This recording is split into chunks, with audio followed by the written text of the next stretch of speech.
Hello guys, it's Boy from Sweden, and in today's video I'm going to be talking about my biggest mistakes in CSGO trading and skin investing. So I thought, now that CS2 is coming ever so close, why not take a look at all of the big things that I could have made a lot of profit on that I missed out on, either because I sold too early, I didn't keep the items, or whatever reason. But before we get into this video, I'd like to thank today's sponsor, which is Skins Monkey. They helped me buy energy drinks.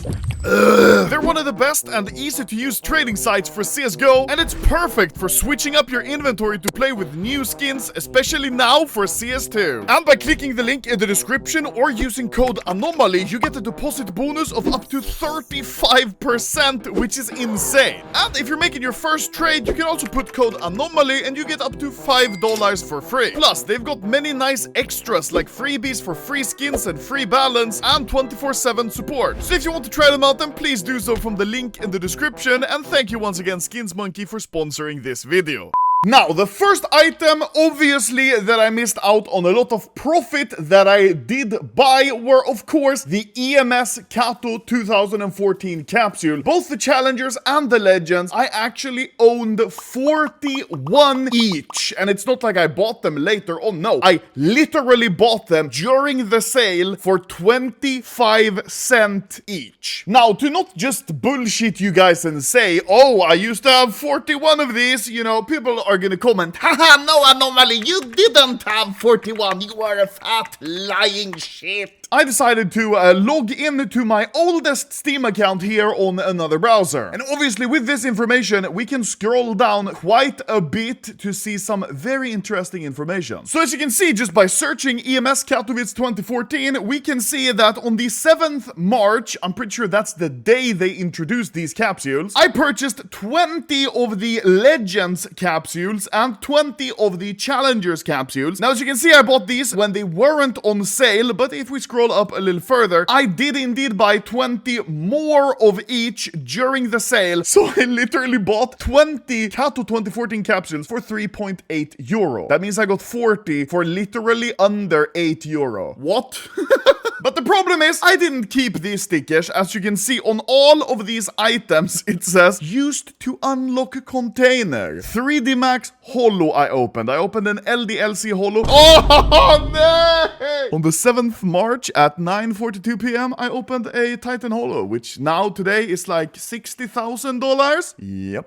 So quickly doing the math, we can see that when I had now 61 of this capsule and 21 of this capsule, we have 82 in total, which back then cost me 39.1 euro. But today, sadly, I missed out on about $1.5 million if I kept them and sold them today. Oh my god. This is so sad. 50 likes. On to the next item that I so sourly missed out on. We have the ESL1 Cologne 2014 capsules. Basically, the next batch of stickers that we got in CS. For some reason, I was quite a lot smarter this next year than the Kato 2014 year. You can see, I bought 20 of the Legends and just one of the Challengers during when the price of them was quite expensive. But if we scroll up, you can see here, I bought literally several hundreds of them when they started being on sale. And this is the first CS investment that I actually held onto and kept. I first sold these in like 2017, I think, or 16. I basically held on to them for quite a while, but I should have held on to them much longer. So I decided to tally up in my little spreadsheet. I had 601 of the Legends capsules. Apparently only 21 Challengers. I guess I just disliked the Challengers back then. The total purchase cost of these was 130 euro, which back then, honestly, was a pretty sizable investment, because back then a knife was like 30 euros. So this was a pretty big investment. Sadly, I should have kept them, because the price now would have been 47,600 euro. So I just missed out on basically a brand new, really cool luxury car. Very nice. Next investment that I sold way too early is, of course, the legendary M4 Howl. This one I was very fast on buying. Actually, actually the day that they became contraband, meaning this yellow quality. Before they were just red quality and looked like this. After the DMCA, they became contraband. They stopped dropping from the Huntsman case, and obviously they were going to be very expensive. And even me 9 years ago realized this and invested into the Howls. As you can see on the Steam market, I actually bought at least 3 of these in factory new. I bought the last ever StatTrak M4 Howl minimal wear that was on the market, and back then, once again, that was like 300 euro, which is very expensive back then. And as you can see, the other contraband item, the Howling Dawn sticker, I also purchased quite a few. I think I had 7 in total, because I thought surely if the M4 goes up, so will the sticker. The total cost of all of these, I counted 6 Howls and I counted 5 stickers, because that's those I could find in the actual market history. We ended up with a total cost of just about 1,100 euro. Speaking about the luxury car, it seems I missed out on another one, because this one was 45,000 euro if I wanted to sell now, and it would have been even more if I sold a few months ago when the CS2 news were still hot. Next missed opportunity, thankfully, isn't something that I bought. It's actually just a missed opportunity, which is me not buying the Op Dragon Lore, the Op Medusa, the Op Gungnir, and the AK Wild Lotus from the Steam market. You can see, for example, the factory new Dragon Lore here on Steam. It was selling consistently for like 300-400 euro, which was the max market cap back in 2014, which is ridiculous now. This is like a 11,000-12,000 euro skin. I remember me sitting in front of my computer with a minimal wear one, not a factory new one, on the market, and I was thinking, should I buy it? I mean, it's kind of expensive. I don't know. I mean, it's a new skin. Surely it's gonna go down in value. And yeah, it didn't. I should have bought it. Same with the Medusa. This one was selling instantly, actually, for more than the Dragon Lore. 20 Gungnir FNs sold for 750, and I was sitting here thinking, should I pull the trigger? Nah, new skin. It's probably gonna go down in value. It didn't. Now this is like 10k.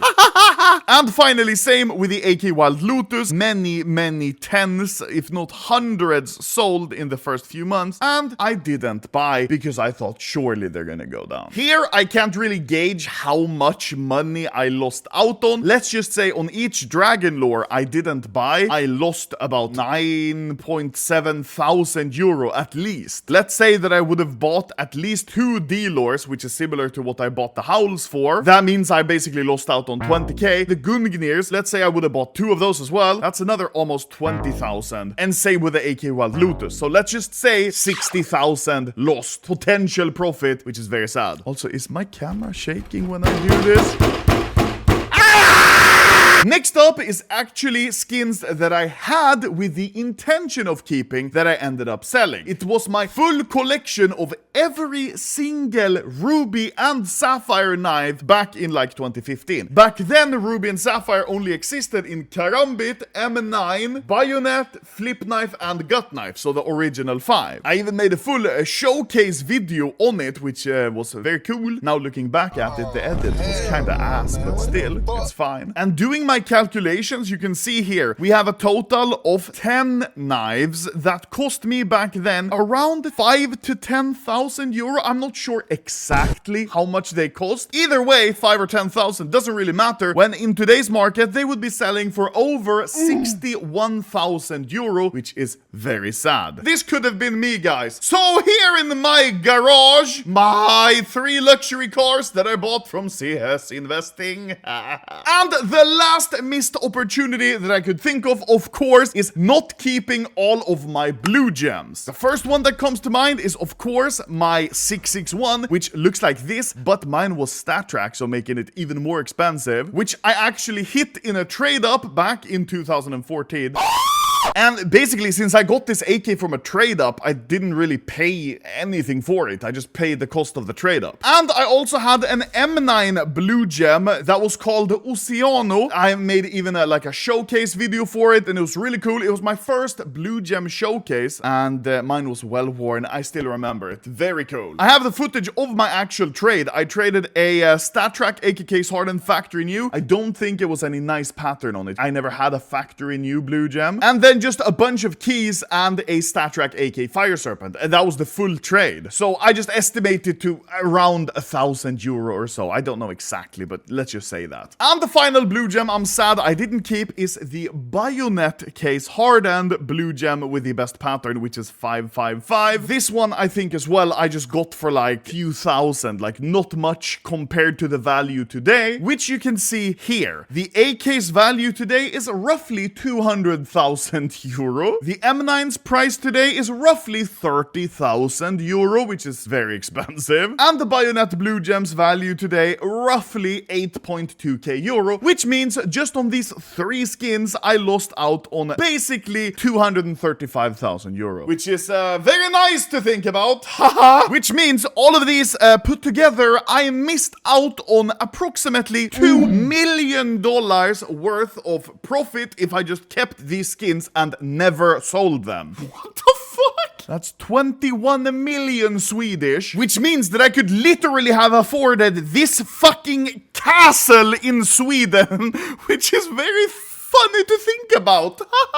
Moral of the story, guys, if you started playing CS very long ago, you should have never sold your skins, because if you did, you lost money guaranteed, which is very fun. But hopefully now with CS2 releasing soon, there are new opportunities for very nice skin investments. And thank you guys for watching. Now I'm going to go cry because I could have owned a fucking castle and instead I opened up a Titan Holo and sold it on the market. Yeah, yeet!